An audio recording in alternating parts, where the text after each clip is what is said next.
name is Steve Stevens, the best sports consultant money can buy. I make more money betting sports than anybody in the world. I'm the one that tells you who to bet. I'm not a bookie, I'm the Bookie Killer.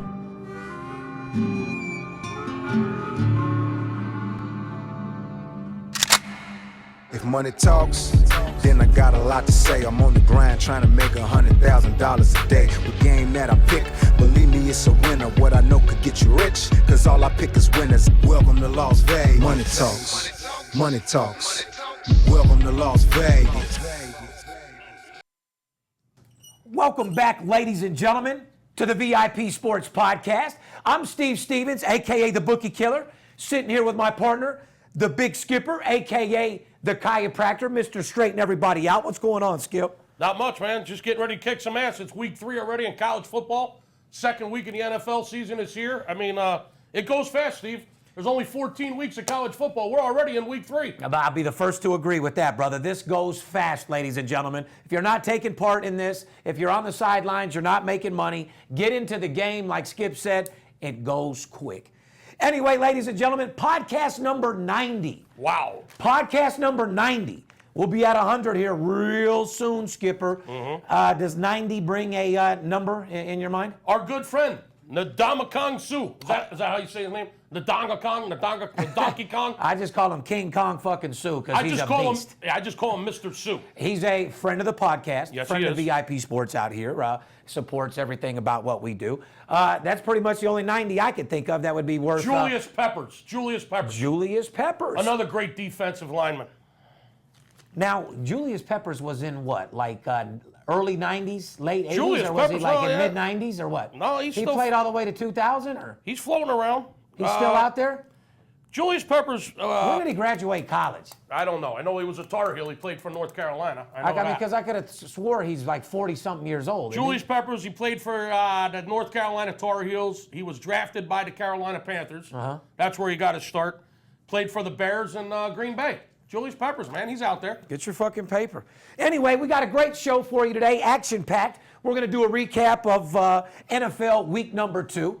As you've seen with the Patriots, no Brady, no Gronk, no problem to get the win. No Brady, no Gronk, no problem. Exactly. That just shows you Belichick is an absolute beast. Yeah, the guy's definitely focused about getting his team. We'll get into that and a bunch more with football. Oh, one thing about Mr. Sue, he wears 93 now that he plays with the Dolphins. So in case there's anybody out there trying to correct us already. Oh, yeah, exactly. I mean, he was 90 when he got drafted into the league. But yes, he does play for the Miami Dolphins now. And he did sign like 150. You don't know shit, Skip. He's 93 now. Yeah, well, he's 93 with the Dolphins. However, he was 90. Anyway, listen. When he was with the Lions, he was definitely number 90. Beautiful. He got picked up by Miami, and he's 93 now. And if you remember correctly, we saw him at the gym when he was out here back in last March, right? Oh, yeah. When he's watching Champ train. We had a couple pictures taken with him. We met him. He is a friend of the podcast. It was a legendary camp, man. That was Floyd Mayweather's last training camp of all time to recap a sensational, undefeated fucking campaign. Lifetime fucking beautiful fucking career this guy's had. Just so happens 2 days after he was here saying hello to us, he did sign that huge contract with the Miami Dolphins, and yes, he does wear the number 93 now. And yes, we told you. And yes, we told you 2 days he's about to go fucking berserk with the contract. Yeah. So, so anyway, just wanted to clarify that before we started getting bombarded with the fact that he's wearing 93 down in Miami now. Which, guys, if that's what you're looking for on our show, you're looking at the wrong thing. You better learn how to be a better sports bettor, learn how to focus on the legalization of sports betting, and learn the terms of making fucking money. Yeah, the only thing you should be listening to this show for is how to be a better sports bettor, better entertainment, make you laugh, and to make you some fucking money. That's right. Don't try to critique us, because I got 2 things you can critique. Yeah. Critique? Critique. I got 2 things you can critique. Hurricane Katrina. 2 other things you can critique if you'd like. I was thinking my balls, my left and my right nut. That's what they could get. And UNLV news, a good friend of mine, the Fertittas, donate $10 million to UNLV. That's a big story we're going to get into. I've been telling everybody since the beginning of our podcast what was happening with Gorman, the Fertittas taking over Gorman. Now they're taking over UNLV. Pretty soon they'll own the Raiders. We'll get into that because that's some legendary shit we're going to talk about. Major League Baseball, Clayton Kershaw and the Dodgers take 2 or 3 from the Yankees. The red-hot Yankees got cooled off a little bit by that solid team over there in L.A. Yes, they did. Well, you know, when you look at it, even though the Dodgers are hot, you compare the two teams. I mean, come on, L.A. is El Scorcho. We'll get into that. I mean, backtracking, go ahead and tell them how they can get a hold of us, right? Well, like I said, we got a great podcast for you guys, ladies and gentlemen. We're going to go over a bunch of things.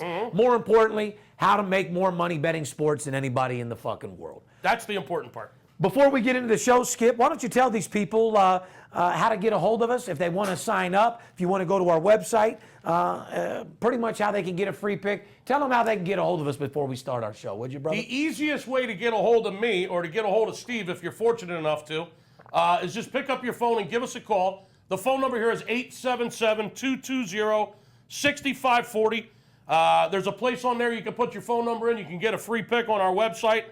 If you haven't been to our website, it's VIPSportsLasVegas.com. There's also packages on there for all shapes and all sizes of sports bettors, Steve. Doesn't matter if you're betting $200 a game or you're betting $20,000 a game. We got something that can help you. So basically, you're saying whether you're small or whether you ball, you got a package for everybody. That's correct. Everybody. I'm like Santa Claus. I got a package for everyone. Oh, well, no, I was thinking more like the mailman because you fucking deliver. Yes, I do deliver. If you're looking for a gift, Karl Malone. you might as well call me Santa Claus because I got a gift for you. You know what I mean? Absolutely. But anyway, more importantly, guys, follow us on Twitter, Facebook, Instagram at VIP Sports LV. You can direct message us with questions. We love your comments in there. And more importantly, guys, make sure that you be careful. The trolls are out 110%. Oh, they are. As you know, the termites come out when all the wood houses get built. Football season's here. All these fraudulent people, guys that are pitching in their underwear. We call them telephone tough guys. What do we call them? Email wanksters. Well, just like when there's construction out here in the desert, all the scorpions come out. Oh, that's a fact. Tarantulas, etc. Yeah, Vinegaroons. All the scorpions come out. Vinegaroon, brown recluse is a couple spiders Oh, out the here. brown recluse. I've seen a few of those. Have you? Out there, yeah. When they do construction, bro, those motherfuckers come around. Be careful, Skip. I don't know if you know anything about those coming from the east. That's the spider out here that will lay you out. Yeah, I've been in Vegas for 18 years. When I first saw them, it freaked me out, freaked my wife out. My son actually... Well, black widows are out here, too. My son actually stepped on a scorpion one time in our house, fucking coming down the steps for school in the morning one day. Still a little dark in the house, you might say. He was coming down the steps, barefooted. Bam, right on a fucking scorpion. He screamed at the top of his lungs. I was in the shower getting ready to come to the office, and I'm like, what the fuck was that? My wife's like, oh, right side just stepped on a scorpion. Holy shit. Yeah, we were scared shitless because I didn't know, man. I mean, fuck. I mean, I am a scorpion, by the way. Are you? Yeah. You're a Scorpio? My birthday. Shout out to all Scorpios out there from VIP Sports and our podcast out here. My birthday's next month, October. I am a scorpion. However, that scorpion sting scared the fuck out of me, scared the fuck out of right side. Yeah, we took him to the emergency room. They gave him a little fucking drugs, and he was all right. His lips were starting to swell up, Steve. Well, you know what? I don't know who got stung harder, right side by that scorpion or us on the Giant game the other night. You got to bring it up, don't you? Oh, my God. Well, you're talking about sting, and I haven't felt a sting like that in my life. Up 4-1 going in the ninth inning. Shout out to the bullpen of the Giants sucking a good old-fashioned cock. Huh? Shut up. Thanks for costing VIP and our clients touted over about $1.7 million on that game. Shout out to Rod Strickland, the closer for the Giants, if that's what you call yourself. You should probably close the door on your career because you suck. Thanks for blowing a 3-run lead in the fucking ninth inning. You're absolutely horrible. You got fucking swept by the San Diego Padres. Yeah, that's embarrassing. You should be ashamed of yourself. Yeah, Bumgarner, shame on you the next day. Bochy, you should put a hot curling iron up his fucking ass. Oh, no, you should put a hot curling iron up your own ass if you fucking couldn't get a win against the fucking Padres, How in the fuck do you lose 3 games in a row at AT&T Park on your own field to the San Diego Padres when you're fighting for the postseason? Shame on you. Anyway, before we get into our podcast, I want to bring that up, didn't you? What stung more, that game or a right side scorpion bite? The game. Well, I don't know. That's what I'm saying. Like, I was really, like, when you were telling me the story, right side stepping on that, going to the ER, I really started, my butt cheeks were clenching, and I was thinking about the last time I stung, and it was just on... Tuesday night. Yeah. Tuesday night, we got stung. Well, not only did it stung me, but a lot of people like to hear my stories as well. Yeah. It brought me into I saw what you did. I know where you're going. Well, Skipper, I gave you a call that night. Yes, was a little devastated. Was getting my kids the next day. Realized that Went from collecting about $140,000 on that game to realizing I was collecting nothing, having a couple clients that were going to be a little upset. I mean, they all understood, but a little upset. So yeah, I took $50,000 down to the casino, see what I could do. Went on down to the Red Rock, had about 13, 14 Crown and Gingers. Nice. Got me a little pack of Camel Crunches, started my night off right there. Had a little secret narcotic, something, a little shit, keep me going, get rocking and rolling. My mental clarity was outrageous. Anyway, to tell you guys a long story short, 11 hours later, a mild case of athlete's feet, sweaty palms, and sweaty fucking chapped lips with a bloody asshole.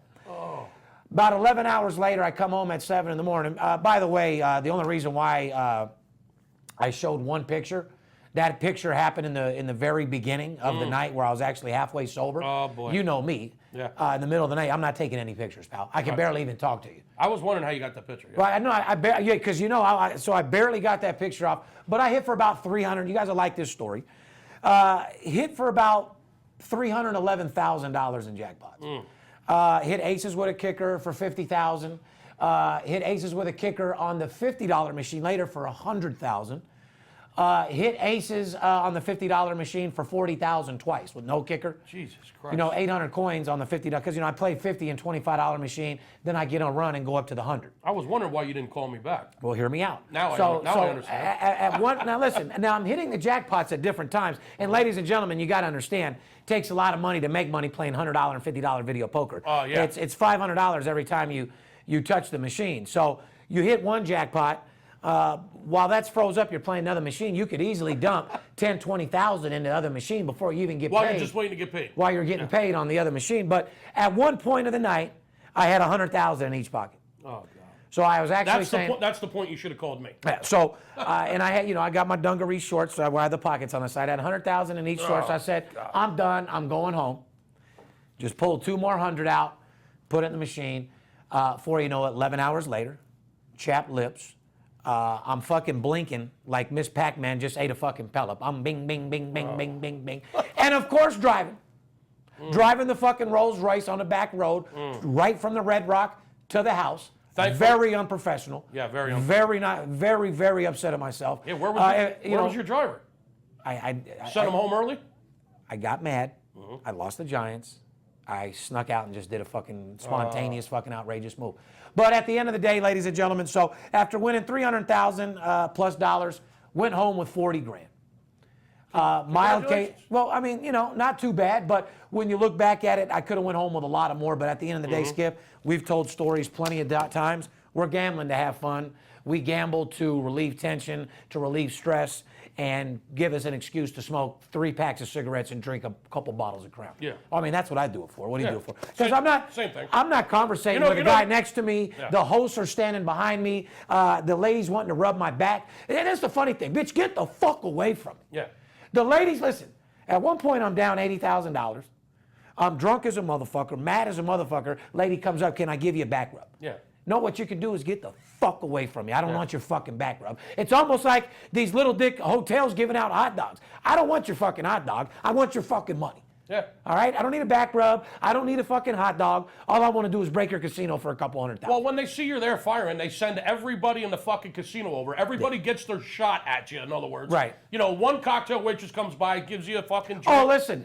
Gives you a drink and a shot. You give her $25, she walks away. Let me straighten you out. Before you know it, there's a different cocktail waitress coming over. They're saying, okay, we got a high roller in the house. Hear me out. You can go over there and get your $50 tip. And then they got a different person bringing you a pack of cigarettes. And then they got the massage fucking girl. Every jackpot I hit, I tip out thousands, as you know, just like yourself. I'm a real big tipper.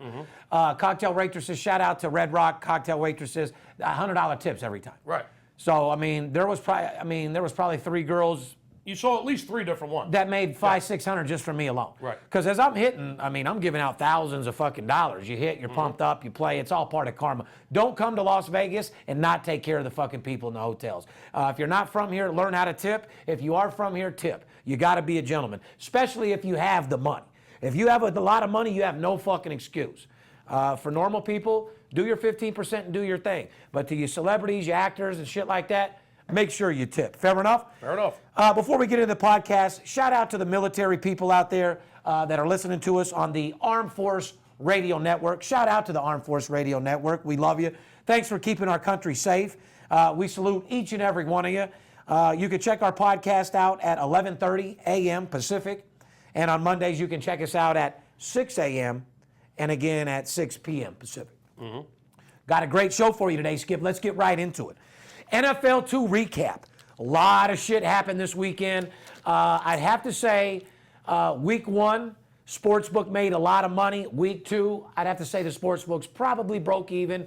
Maybe the public made a slight edge. A lot of favorites covered this week, Skip. Well, it's funny you bring that up because I was going to go over that with you. Out of the 16 games that were played in week 1 of the NFL, Okay. 9 dogs and 7 favorites. Okay. 9 dogs, 7 favorites. Yeah, but versus the week before, I think only 3 favorites. Well, the first week in college, they got, the books cleaned up.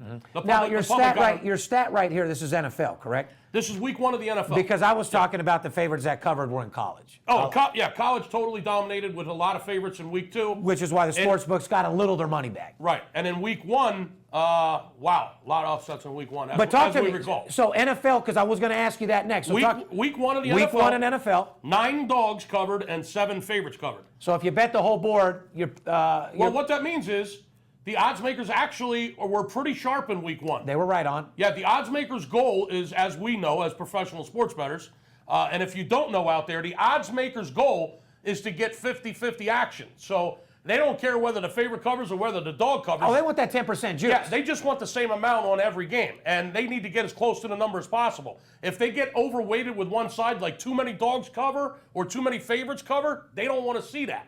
So out of the 16 games, they're trying to go 8 favorites and 8 dogs. Well, they did pretty damn well in week 1 because there was 9 dogs that covered, Steve, and 7 favorites. So they almost nailed it exactly 50-50. If you don't know what you're doing, and by the way, shout out to all the guys that make the lines. These guys are fucking geniuses, dude. They're good. It takes a very, very sharp person to get that line right on the money every single time. The odds makers are definitely and sharp. It takes a real strong, hustling person to know those guys and know when their lines are off as well. You ain't kidding. That's where we come in. Hello. Oh, shit. That's what you got to love. Now, let me finish my comment on that. Out of the 9 dogs that covered, 7 of them won outright. So I'm going to give you guys a little pointer right here. Money line bets. Holy, you could have made some money on the money line. You mind if I give them a little pointer? Give them a little game, Skipper. I'm going to just give you a little pointer. So if you bet the fucking whole board money line, you made money. If you're betting NFL, okay, and you're going to take a dog, just go ahead and take the money line. 7 out of 9 dogs that covered won the game outright. So you're going to get way better value. On a betting perspective, you better listen to what he's saying here, guys. You're going to get way better value on the dog money line. If you're thinking about betting an underdog in the NFL, by all means, go ahead and take the points. What about but make sure you got something on the money line because 7 out of 9 of them just won the game outright. What about the people that don't know what that is? Let's break it down. What Skip's saying is if you feel that the Jets are going to win +4, he's saying just go out and take the Jets to win because you can get a money line of plus $1.40, right, plus $1.60. Some cases you can get plus $2.40. So what that means is rather than get even money on a team you think is going to win, you might as well take a money line to win outright, and on every $100, making $150 for every 100 you put up. Yeah, so back it up with the points. Make your bet plus the points. Like, for instance, take the Detroit Lions plus the points against the Colts in week 1, if that's what you wanted to do. However, make sure you get a little bit on the money line as well because you're going to get that plus value like we were just trying to explain to you. So anyway, that's a free pointer from Skip here. In the NFL, if you're going to take dogs and you're going to take the points, make sure you get a little bit on the money line too so you get that plus money and get your value in. I like your attitude. Yeah. That's a very fucking strong statement he just made there, guys. You better listen and you take advice because like I said, this is what we do for a living. We wake up, we eat, we sleep. Every fucking thing we do is sports. And believe me, guys, all we want to do is win, okay? We don't get paid unless you do, and believe me, we're hungry. We stay fucking hungry. We are. You know what I mean? Jets at Buffalo tonight, Skip. Thursday night, NFL game. Tonight is a great night of football. You got action-packed college. You got Houston playing tonight. And, guys, I want you to be careful with Houston. This is a team that started out explosive. I want to say that the line differential on this game is off. And I don't want you to say too much about that game, Skip, because I've isolated a play on that game. On a 1 to 10, that's an 11. Oh, boy. So we got college today, but more importantly for all those people out there, the Jets in Buffalo. Thursday night game. Looks like Rex Ryan's looking to beat up on his old fucking team. What do you think? Well, he's looking to do that. Will he do that or not? You're going to have to give us a call to find that out. Last year, he looked pretty solid. His first couple weeks didn't impress me. Our first week didn't impress me none. How about you? Buffalo went into Baltimore week 1, got their ass handed to them. Pounded. They lost their game. They lost the game. What the hell was the final? 13-7. Well, I mean, it was a close game, but my point is like they were literally getting manhandled the whole fucking game. Yes. Defensively thrown around, and Rex Ryan did not have them ready. They played a pretty good defense, which is what they're expected to do. They're a defensive team. They went on the road week 1 into Baltimore. Remember he said last year his goal was to turn the Buffalo Bills into bullies? Yeah. Well, they looked like bitches in week 1. Yeah, they lost the game. They didn't look that good. They looked terrible, actually. And now they're back home. It's week 2, and they'll be playing Rex Ryan's former team, as you said. The New York Jets are coming into Buffalo. The line on this game right now, Steve, is Buffalo -1. Very tricky game. The line is off. And Buffalo -1, and the total on the game is 40.5 on the over-under, 40.5. So there you have it right there. So Skip's advice for the day is if you liked Buffalo, there's no sense of taking the fucking point. Get your, what do you think that'd be, minus $1.25? Well, Buffalo's -1. This ain't exactly the kind of game. Yeah, but it goes from 2-1. It's not the game you're talking about. It's not the kind of game you're going to money line because the line is only 1. Your advice on money line, you'd have to say 4 points or more to at least get a minus $1.40, $1.50. Yeah, a field goal or more. Okay. Yeah. Like, for instance, if you like Cincinnati to beat Houston tonight, Cincinnati's +7 in that game. If you think they'll win as a home dog, then just take the points and put a little bit on the money line if that's what you're thinking and get your value. Right. So, like I said, Jets versus Buffalo should be a great game. East Coast rivalry. Be a lot of East Coast people at that game, Skip. A lot of beer intake. A lot of fans out there pumped the fuck up. AFC East rivalry game for sure. The Jets and the Bills tonight should be a barn burner tonight on CBS. I love it. Like I said, it is what it is. You want to talk about the Houston-Cincy game? Well, sure. While we're at, You said you didn't really want to talk about it too much because you got a big play on that game. I just wanted to wait till we get into our college segment. I kind of want to stick NFL first. I want to recap a little bit about the NFL, then I want to get into college as well. So that's the game that you got for tonight, ladies and gentlemen. Jets at Buffalo. Jets in Buffalo, and you're going to eat buffalo wings. Make sure you make a little money on the fucking game, too. Don't let your stomach be the only ones that get full this season.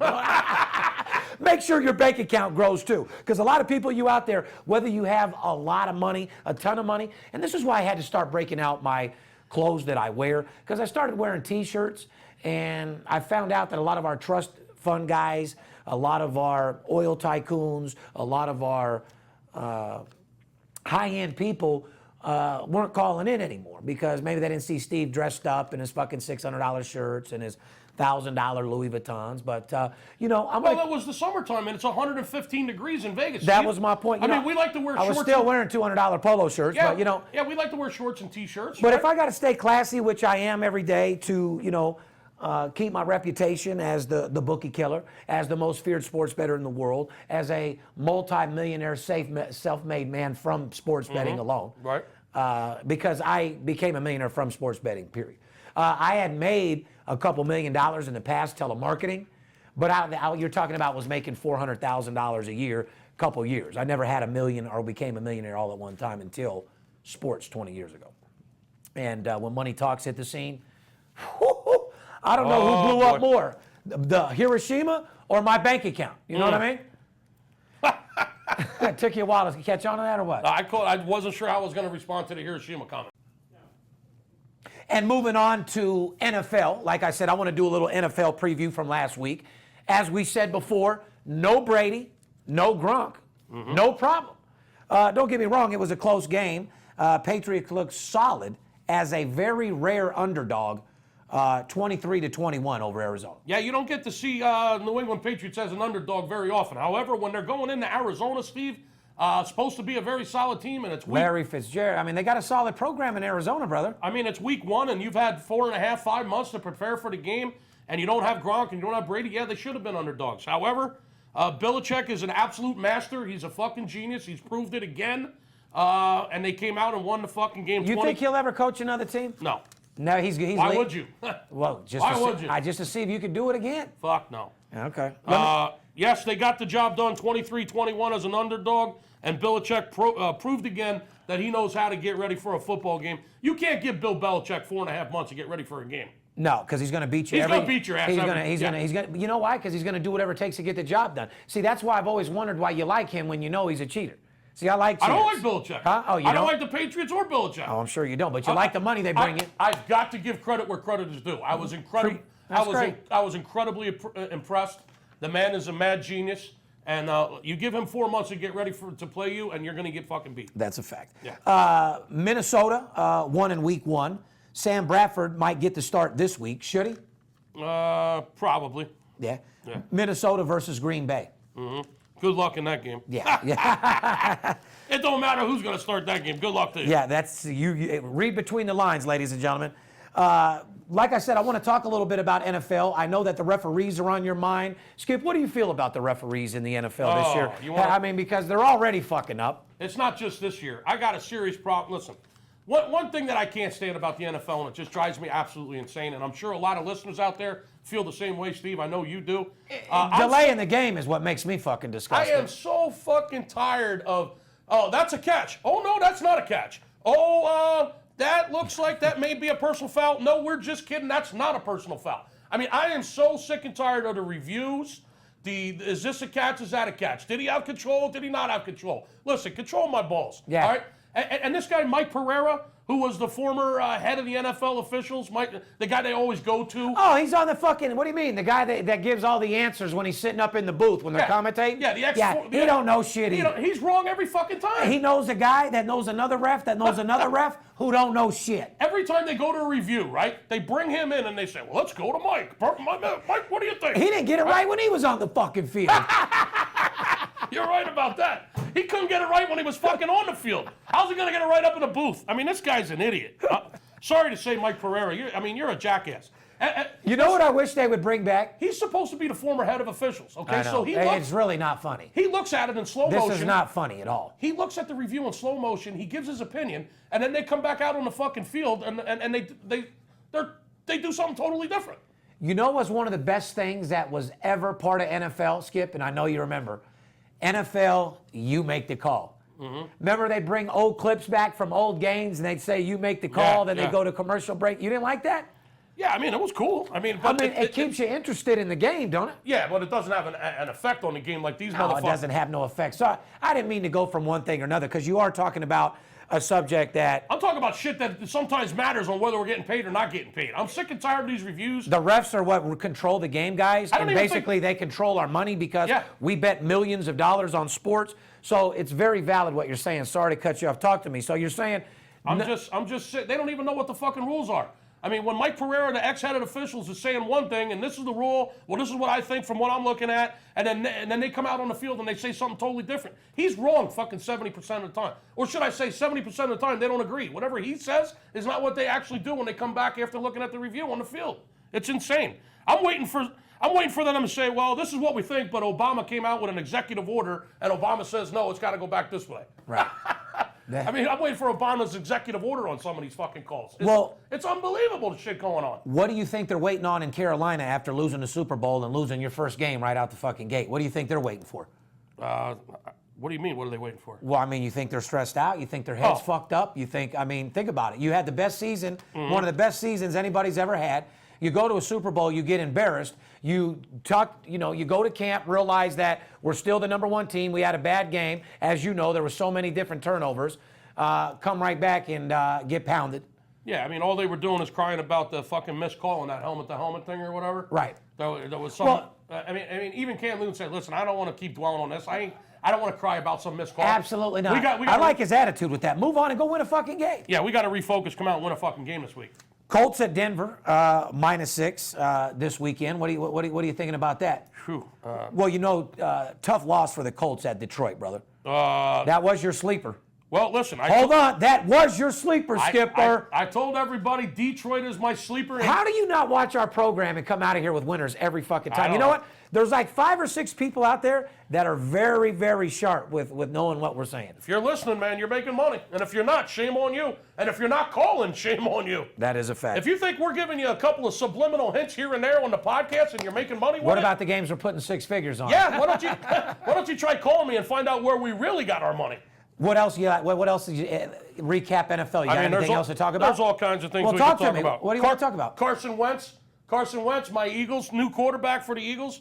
Yes, I am a Charger fan. For those of people that are confused out there, I am a Charger fan. However, I do root from the Eagles, for the Eagles being from the neighborhood. Soar, Eagles soar, fly, Eagles fly. A 29-10 win. Blowout. And listen, I have to label it. It is patented.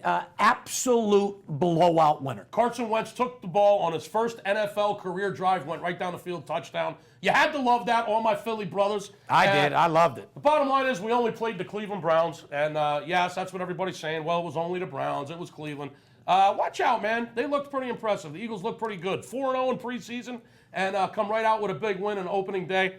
Congratulations to those Philadelphia Eagles. And don't believe anything he says when he talks about Philly and betting your money, because his heart is in Philly and San Diego. That is a fact, because they probably Carson Wentz will be lucky to hit 500 this Thinking season. of San Diego, Philly will be lucky to hit 500. speaking of San Diego, what a fucking meltdown against the Chiefs. What a meltdown. What Wow. a fucking joke. Up 24-3 in the third quarter at Arrowhead. Oh, my God. One of the hardest places to play in all the country, in Kansas City at Arrowhead.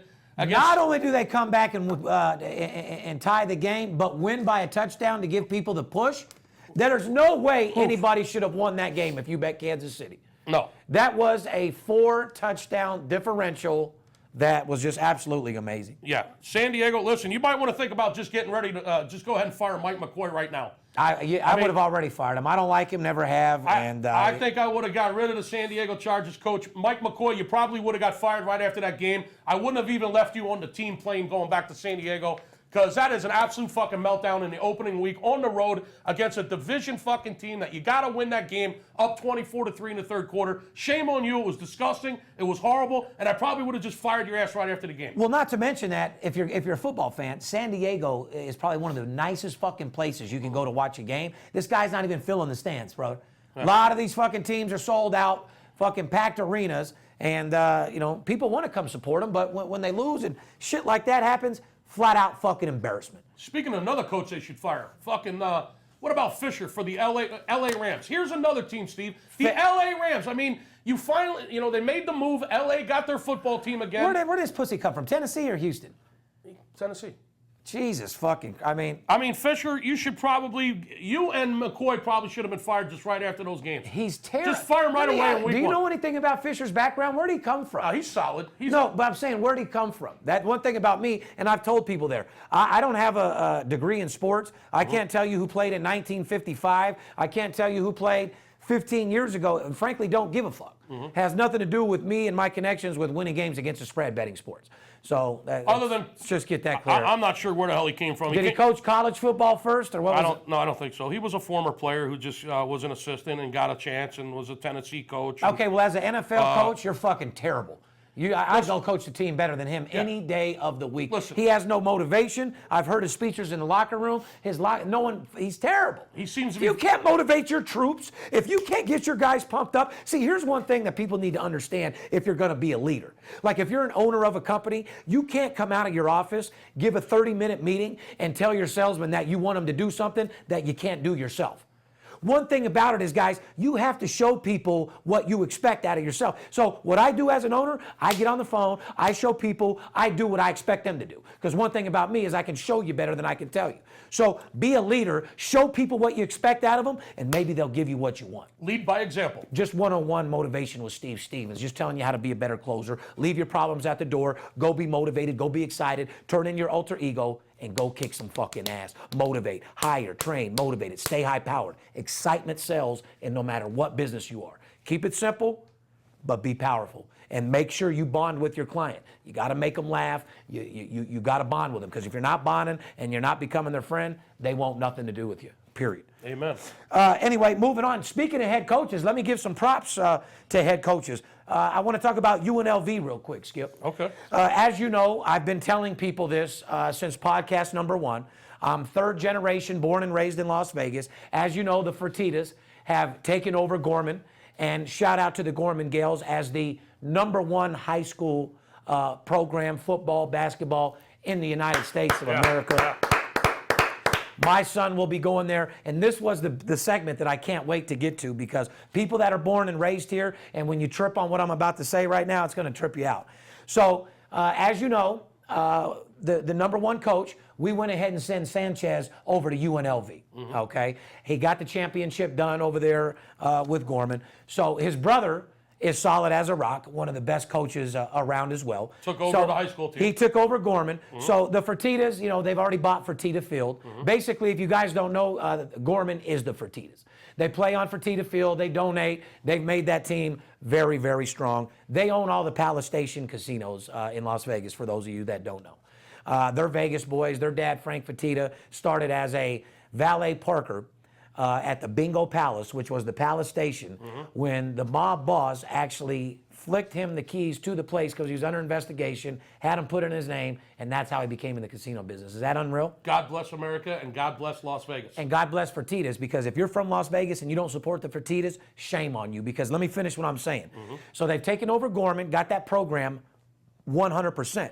But what everybody was tired of is molding our kids, getting them to go to Gorman, and then having to send them to UCLA, Florida, USC, Notre Dame, USC, Miami, having your kids go along the road. So the Fertittas were like, so what's our next move? UNLV.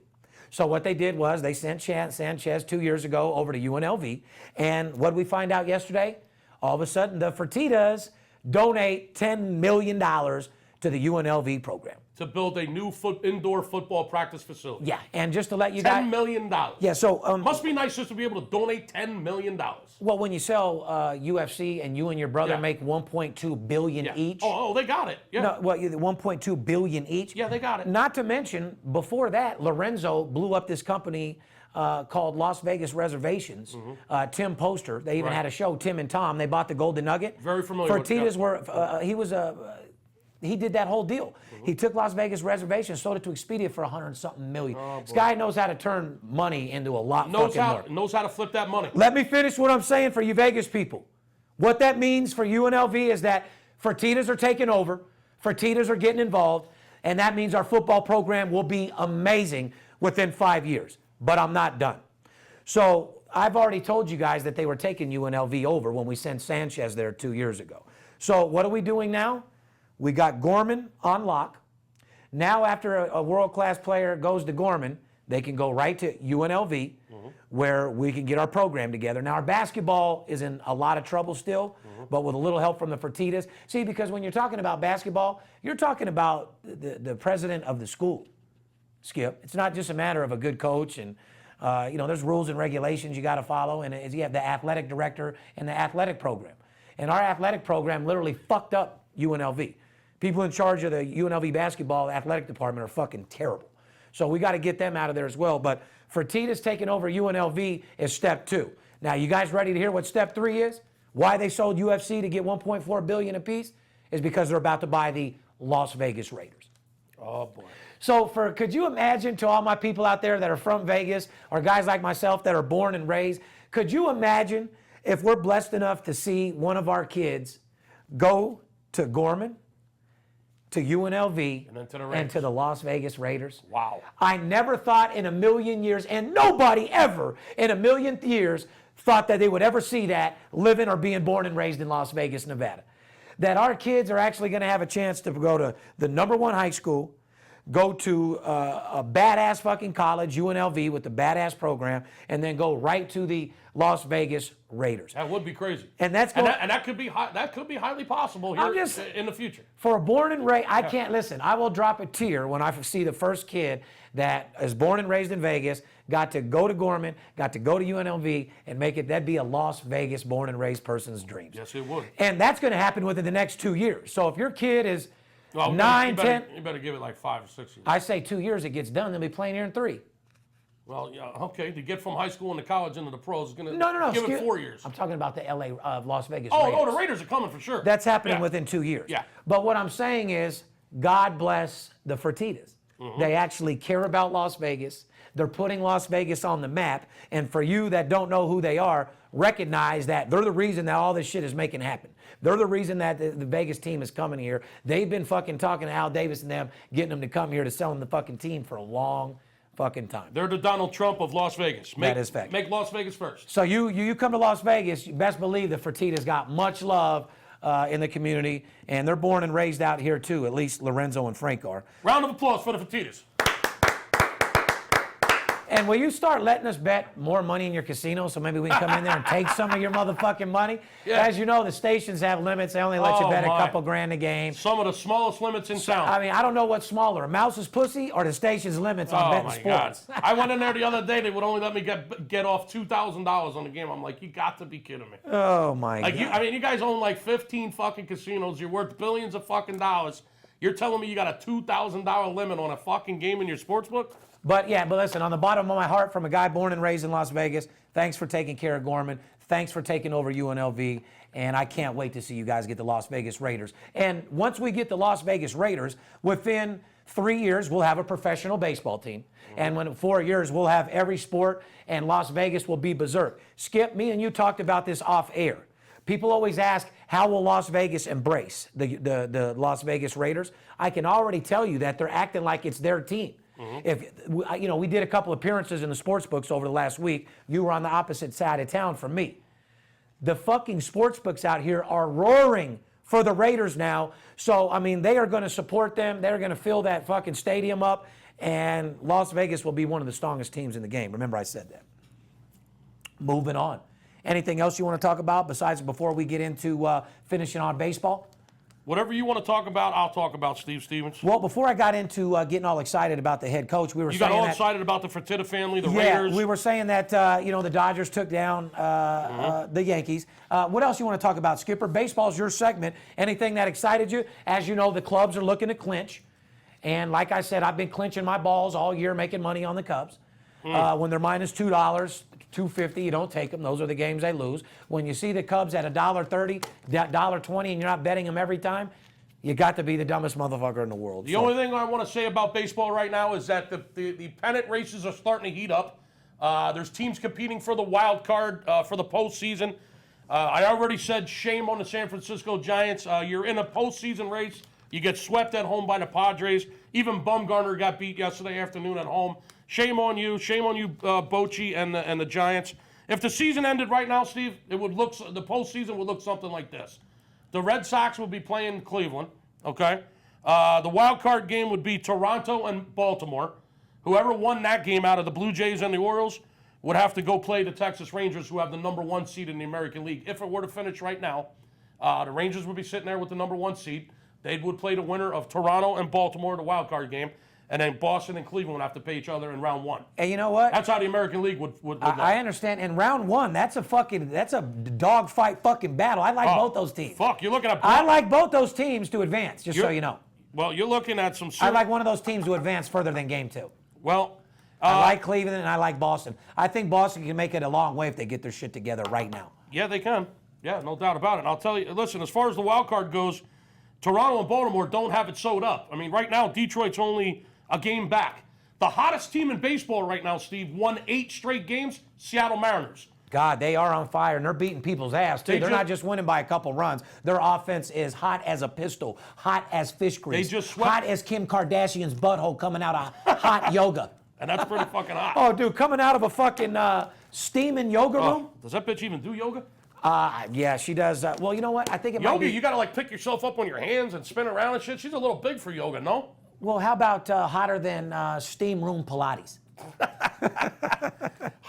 Hotter than. Bottom line, hot as hell. Hotter than Chloe's asshole coming out of the steam room. Or her breath at 4 in the morning, because you know how hot that is coming out of the club with 3 NBA dicks balls on her breath. Oh, I don't want to be anywhere near that breath. Nobody does. You're talking, I don't know whose breath is worth, Godzilla or Chloe K at 4 in the morning.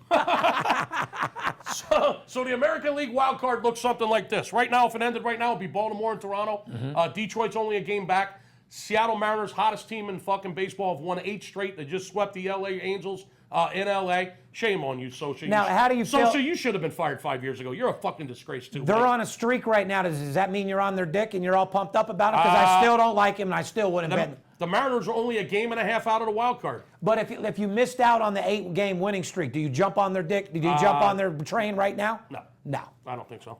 You don't. I think you could have pounded them the last couple of days when they were playing the no-hitting horrible Angels. We picked up 3 wins out of the 8. You want me to lie to you and say we picked up 8? We picked 3 out of the 8. The Yankees only 2 games back, believe it or not. I think the Yankees will do good. The Yankees have got their shit together. They're playing well, and they can They're not going to make it. They're 2 games out. There's only 17 games left. I don't think they're going to get there. You don't think they can? Nah, well, they can. I mean, it's going to take it's going to take Toronto, Baltimore, and Detroit to really fall on their fucking face. I don't think the Yankees are going to make it. They're not going to make it. I'm going to go as far as say they're not going to make it.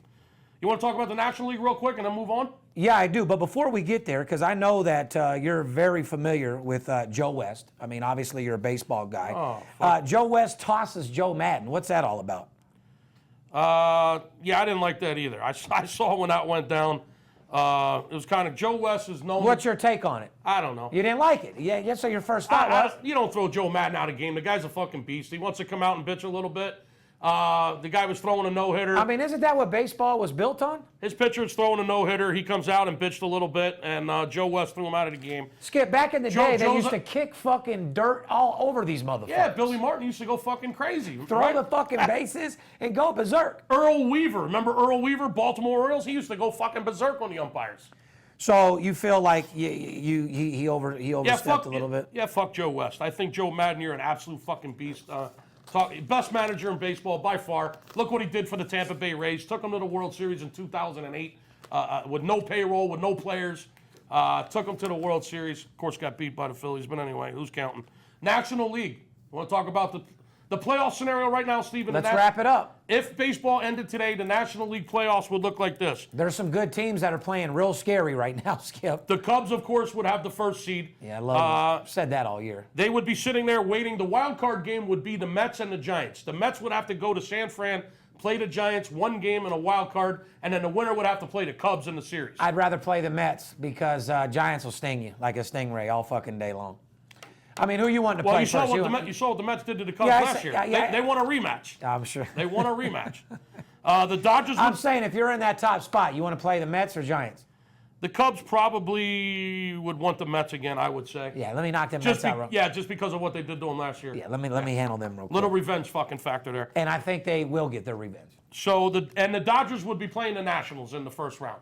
What a series that would be, my friend. And that's the team that's so fucking scary. Actually, that's going to happen because the Cubs have too big of a lead. They sewed up the number one seed. They will play the winner of the wild card game. So you can almost guarantee they're playing the Nationals. The Dodgers are playing the Nationals in the first round. Period. That's going to happen, and that's going to be one hell of a series. And you know why? Because Washington they're so solid, but lately they've been unpredictable. Yeah. They can lose when you least expect them to lose. Sometimes their offense just fucking don't, and sometimes they just don't hit the ball. And they lose those $2 games, minus 250. That's going to be a great series, man. Dodgers and Nationals. Watch out for that. That's going to be some good old fucking fashion apple pie and baseball type shit. Yeah, you know what I mean? And as far as the wild card goes, Steve, in the National League, not quite as competitive as the American League right now. The American League is still pretty much wide open for the wild card. There's 5 teams that are within 2 games, as I just went over, from being in the wild card. Only 2 of them are going to make it out of those 5. In the National League, comes down to the Mets and the Giants, which are pretty much tied right now for the wild card. And the Cardinals, St. Louis, they're still hanging in there. St. Louis is beating people at will now. This St. Louis Cardinal team, they just continue to hang in there. They don't go away. They're only half a game out of the wild card right now, half a game. They have a marquee matchup today, to be exact with you, brother. Well, you want to know about that? Give us a call. Yeah, that's a fact. 877-220-6540. We'll talk about this some more if you'd like. Moving on, college football, what everybody loves, everybody's excited for. People are in school, people are pumped up, and we've seen some exciting shit. Like we said before, number 6 Houston plays Cincinnati. Earlier in the podcast, you wanted to go off on that game. Talk to me a little bit. What are you thinking? Oh, the big game tonight, American Athletic Conference. You got the Houston Cougars moving into the Cincinnati Bearcats. Tommy Tuberville and the Bearcats starting off the season 2-0 after a 7-6 year last year. Not a great year for Cincinnati last year, 7-6. But a great start for Houston. Game 1 fucking set the tone for those guys. They're playing off strictly attitude and adrenaline right now. Houston comes out and beats Oklahoma 33-23. They haven't... I don't know, Steve. They haven't won in Cincinnati since 1971. There's a lot of stats. Oh, my God. There's a lot of stats out there on this game, people. There's a lot of things going on in this game that I'd love to tell you about. However, just please hold off. However, like I said, I've isolated that game on the board tonight. We have a lot of information on. Yeah. Like I said, for this game to go down would be like moving the pyramids and getting all the fucking King Tut's gold. I don't think it's happening, brother. If hurricanes can't knock those motherfucking buildings over, if machinery can't get them, you sure as fucking... Cincinnati beat Purdue last week 38-20. We all know that. It's the first win for Cincinnati against a current Big Ten team in 59 years, my friend. 59 It's the years. first time Cincinnati beat a current Big Ten team after beating Purdue last week. First time to beat a Big Ten team in 59 years, brother. I don't think that, I mean, am I sold on them? Absolutely not. I'm glad that they won. Will they finish strong and pound everybody? Absolutely not. Well, we're going to find out what happened. So there's a lot of things going on in this game. I'll tell you what was impressive. What about Louisville? Louisville scored 62 points against Syracuse. Can they score like that against Florida State? No. Not no, but fuck no. Fuck no. And if they do, then wow, they'll blow my mind because Florida State's D's legit, Skip. Think Think Ricky Brazil was even telling you that when he came in the building. Yes, he was. Speaking of well, let's just move into Hall of Fame because one thing, people, you guys always say I motivate you. You're always looking for my motivation tapes 101. As you know, it's football. I've been busy. I'm going to tell you something that motivated me. Allen Iverson got inducted to the Hall of Fame. Did you hear his speech? No, I did not. Buddy, he was all over the place. He thanked fucking many people. Biggie Smalls, Redman, Tupac. A lot of good rappers. But just stuff that motivated him and inspired him to be the best player he could possibly be. He was thanking Philly, your hometown.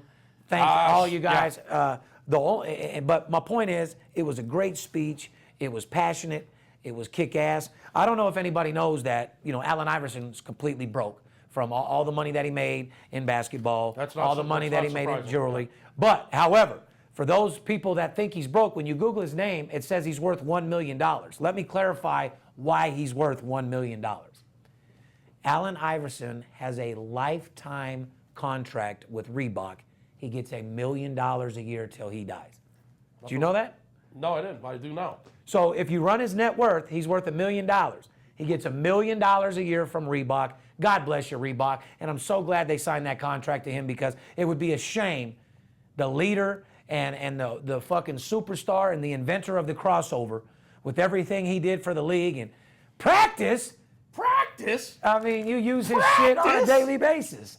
Allen Iverson was a legend. We're talking practice. Legend, great fucking player. He's my age. I grew up motivating from Tupac and fucking Big. I watched this kid grow up, man. He's a basketball player that had headphones all day, and if he was listening to Pac and Biggie and it motivated him to play good, God bless him. But at the end of the day, he thanked a lot of other people. He was motivation. He was thankful. And just an all-around good dude. I know Iverson. He's been through a lot of trials and tribulations. And shout out to the Sixers and AI, brother. Listen, I watched him grow up, Steve, as a Sixer fan. And, he was a great player, man. And moving on. It's nice to know that even though he blew all his fucking money through his habits or whatever. That he's going to be fine because he's still making $20 grand a week. He still gets $20,000 a week for the rest of his life. Yeah, for those squares out there, or my competitors that don't know how to add, or, you make $40 grand a year. $20,000 a week is what makes $1 million a year. Why do you think Skip's always trying to get out of the podcast early? Because he has certain goals that he needs to make. His $20,000 a week. Yeah. So I'm just being honest. Yeah. Speaking of Hall of Fame, Donovan McNabb and Hines Ward among 2017 Hall of Fame nominees. McNabb, cool, never really impressed me. Thought he was more blown up than he was. Whoever his agent is got him a lot of money. I don't think either one of them need to be there. Hines Ward, superstar. I liked him. Yeah, cool. But dude. I mean, for you to say that, having two Philly products right here, how the fuck could you say that? Two Philly boys right here. You say you don't give a fuck, or they don't. Not need Hines Ward. Hines Ward's a Steeler. Excuse me, Pittsburgh, brother. Yeah, Donovan I'm sorry, I said Philly. PA. Sorry. Donovan McNabb, fly Eagles fly. I get it. Yeah, I mean, I don't know. I'm not a huge fan of Donovan McNabb. I liked him when he was at Syracuse, though. Okay. Well, what else you think? I mean, anything else you want to talk about as far as college football? Because right now I want to talk to my clients and let them know what the fuck's going on tonight because we got a big game tonight that's absolutely going to be a blowout winner. This game's going to fucking make you whatever you want to make. You can put whatever you want on this game. If you don't give us a call, shame on you. What else do I want to do? I'm going to go over the little rankings here from the power rankings of the top 10 rankings teams in the NFL, and you tell me if they should be changed. Number one, top 10 ranked teams in the NFL. You mean this year? Yeah. Okay. I can tell you, I have It's a little early for me to tell, but I got a general idea. Well, I got a problem with 1 and 2 right off the bat. So I got Green Bay number 1, New England number 2. Based off past performances, based off everything, I'm putting New England 1, Green Bay 2. I would probably have to agree with you. You got Seattle at 3. I don't know if I'd put Seattle at 3. Pittsburgh at 4. I'd put Carolina at 3. I put Carolina at 3 considering the loss. I still believe Pittsburgh's a fucking overrated fraud, but I don't know. We'll see. They are. I would have Seattle down at 4. Then let me just read their list. Arizona's at 5. Carolina's at 6. Houston's at 7. Denver's at 8. Arizona's at 9. Oakland's at 10. Yeah, Denver needs to be higher than 8. The books have been disrespecting Denver, and I think Denver's that team. Remember Carolina last year? They disrespected them the whole year. Why we made money? Read between the lines on Denver, guys. Houston, I don't even think they should be on the top 10 list. Do you? Where are the Eagles and the Giants, man? Well, that's what I'm saying. I asked you if you agree with this, and the answer. I think you got to put the Giants in the top 10 team. I know. You took the words right out of my mouth. You might not believe. You might not follow me on that, but I mean, you and I have talked privately. I don't follow it. I'm putting Giants there over Oakland. I'm putting the Giants there over fucking Houston. And I'm putting the Giants there over Pittsburgh. I got Giants somewhere. I got 3 teams. I got Giants probably somewhere around the 7th or 8th best team in the league, somewhere in that neighborhood. But we agree Green Bay should be number 2, New England number 1, with Carolina coming in at 3 or 4, right along there with Seattle. Right? Yeah, I'm with you on that, yeah. All right. I think New England's the best team in the league. So do I. After what I just fucking saw, yeah. And we got to show a little love for our soccer people with all the money that we're making.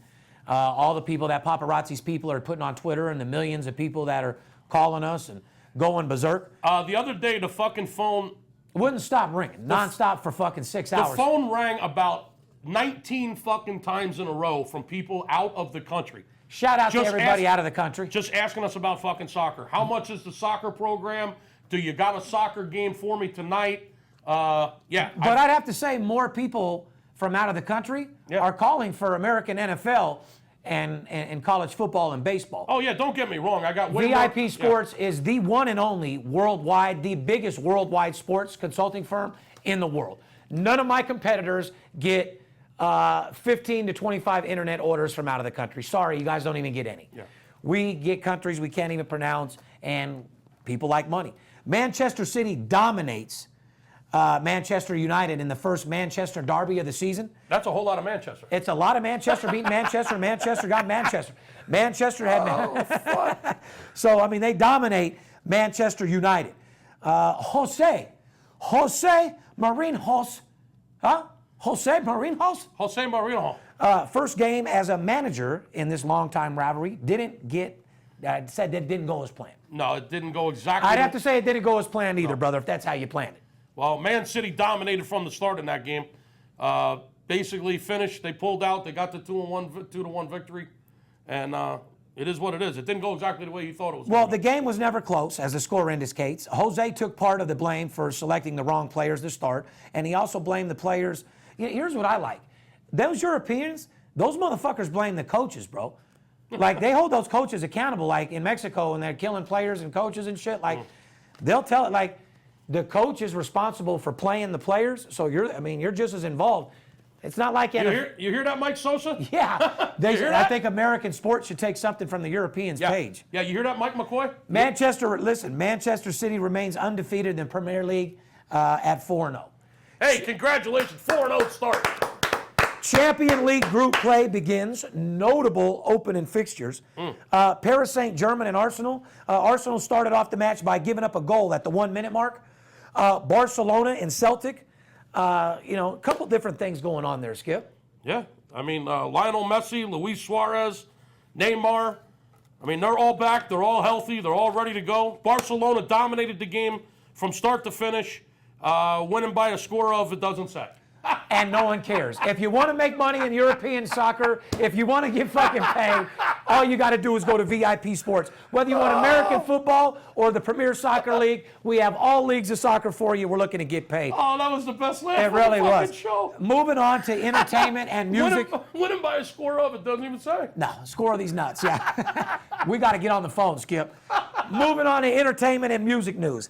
Lil Wayne, as you know, Lil Weezy, Lil Weezy. syrup sipping, motherfucking candy driving, dripping. Lil Wayne has been in war, of course, with the Birdman over the last 2 years.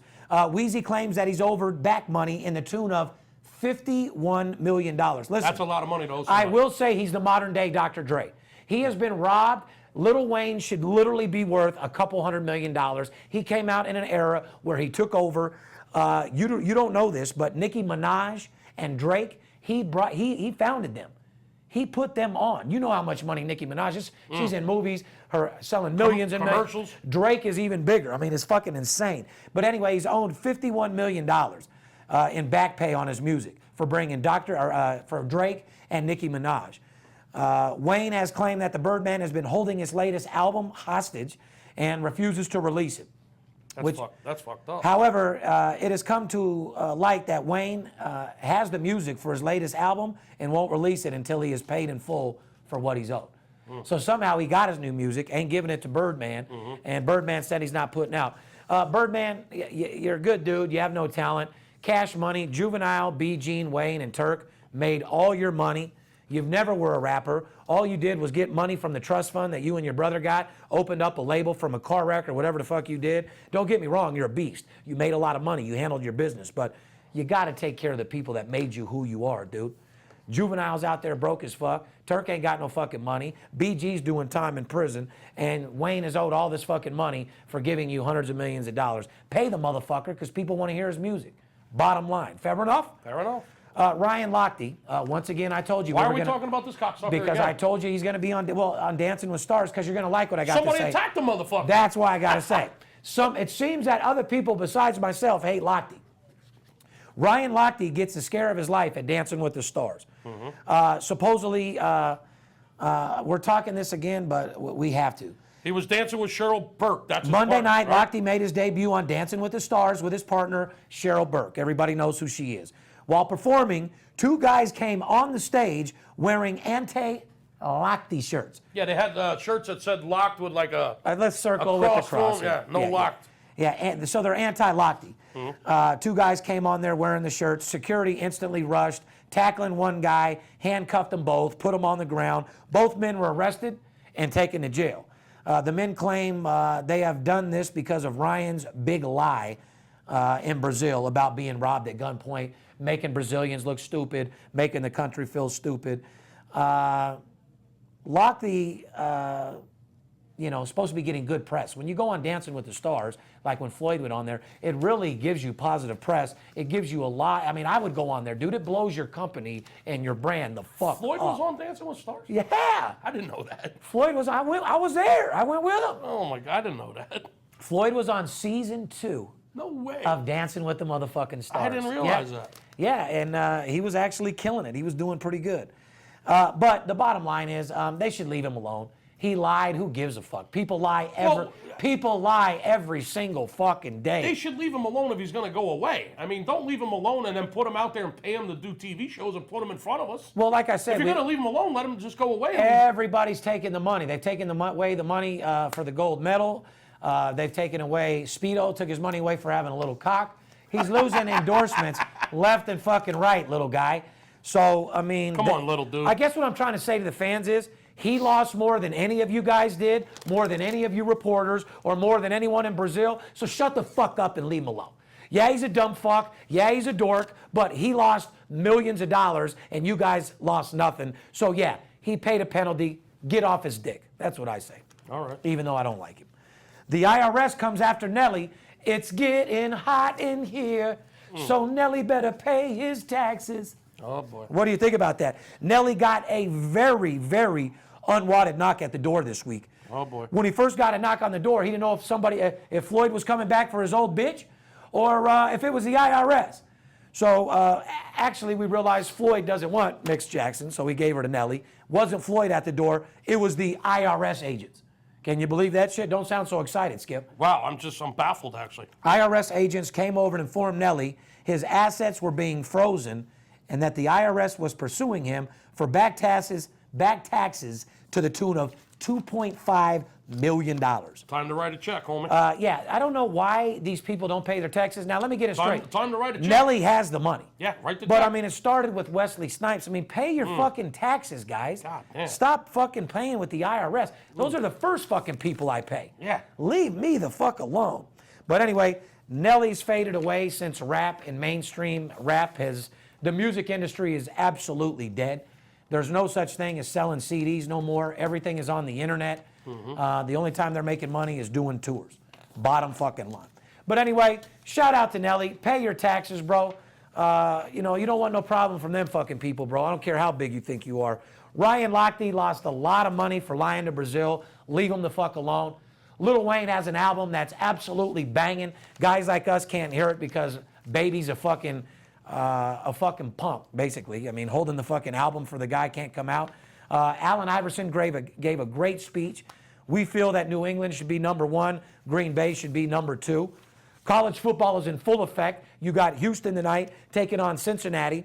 Yeah, some big games this weekend, too. Yeah, you got Jets playing Buffalo. So, here's the bottom line, guys. Thursday night is an action-packed night. This is the time of the night where the week starts. Basically, Thursday, Friday, Saturday, Sunday, and Monday, or as we grind 12 hours a day, Skip. At the end of the day, guys, there's more money to be made right now than any other time of the year. But I do want to say one thing that I have to get off my chest. To all of my football people, if you see 4 football games on the board and I give you a baseball game, I do not want you guys getting mad at me. Because what would you rather play? Games that are hitting 80% or the first 2 weeks of football that's shaky? Mm-hmm. I know what the fuck I want to do. Yep. I'm going to make you the most money. So don't be prejudiced to the size, shape, or color of the ball. If you guys call our office today, like 50 people will, and sign up, if you buy a week of service and you see 3 football games on the board and you get a baseball game, don't flip out. Because at the end of the day, all we're here to do is make you money. We're not here to help your entertainment or help you watch the game. We're here to give you information on how to be better sports bettors. Cannot discriminate to the shape or the size of the ball or the sport, people. And I don't give a fuck if it's a cockroach race. Yeah. As long as we got information and it pays, that's all that matters. Here's the bottom line. Get a hold of us because we're about to have a big fucking weekend. And like I said, guys, it's $1 trillion industry. You better make sure you get your fair share. Skip, go do what the fuck you said you were going to do earlier, which I didn't want you to do because we don't condone. I'm just going to fucking get some money. The show is over. The show must go on. The show is over. Go ahead and give out your fucking free whatever you're going to do and hurry up. Go ahead. I didn't want to do it. Go ahead and do it. For everybody that calls today, we're like fucking 7-Eleven giving out Slurpees. We're like fucking Del Taco giving out free fucking tacos. It's Customer Appreciation Day. Go ahead and do it before I don't want to do it no more. Hurry up. Give us a call, 877-220-6540. Call in here. Say, I just heard Skip and Steve on the podcast, and Steve just said something about a free Slurpee. I need to talk to Skip about this. What the fuck's going on? In other words, give me a call. Everybody that calls today gets a free football game. Fuck it. Yeah. No money, no charge, nothing. You call my office today. I've been making so much money. I'm in such a good mood. Had a beautiful day off with my family yesterday. Shout out Kelly. Shout out Abrielle. Shout out little Dominic. I love you guys. Anyone that calls the office today or in the first 2 hours on Friday, get a free NFL game, period. Now, understand this, though. Don't call my office and take our free winner if you don't have any intentions of signing up the next day and investing. Don't just call to get a free game if you're not going to do nothing with it. Like Skip said, if you're actually going to play, if you're serious about making money, everyone that calls today gives a free play. Fuck it. Oh, my God. 877-220-6540. You know we've never done that in 15 years. I've been in the same location for 15 years. I've never done that. Been on TV, been around the world the last 6 years. I've never given a free game. I don't know how the fuck I'm going to make any money. You heard what he said. Give me a call. I might just give you something for free. We give out free games. We've never given my games for free. Wow, it's unbelievable. There's levels to this shit. I don't even know what There's levels to this shit. You got action plays, VIP, owner selections. Then you got Steve Aronis plays. Steve, a.k.a. Provolone. Steve, a.k.a. the Bookie Killer. Ladies and gentlemen, at the end of the day, you got to stay motivated. You got to stay positive. Whether you're the #1 sports consultant like me, or you run a fucking car lot, or you run a fucking Walmart, or you're running a Wendy's, or whatever the case, you're an oil tycoon or a real estate investor. You got to stay positive. You got to stay motivated, and you got to do whatever it takes to get the job done. Be a leader. Don't be a follower. Always be a leader and never ask somebody to do something you can't do yourself. That's the only advice that I'm going to give you. And for you guys out there that are looking to make money today, put all your pride aside, put all your problems aside, go to work, put you on some nice clothes because, hey, you got to feel good to look good to make money. You got to play the part. If you got to fake it till you make it, do what you got to do. Don't be like me and take it till you make it because I had a rough upbringing. Put me in a whole different situation. But I've monopolized this business and I've done it strictly off my talent and my connections. At the end of the day, ladies and gentlemen, the VIP Sports Podcast is to help support the legalization of gambling, to motivate people, and more importantly, make you money.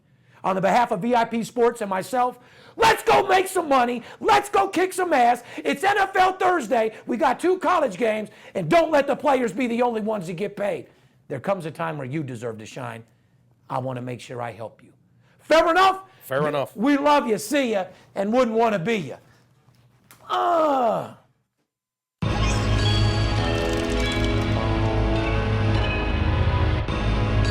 Mic check, bitch. Mic check, bitch. Hearing things. Hearing things.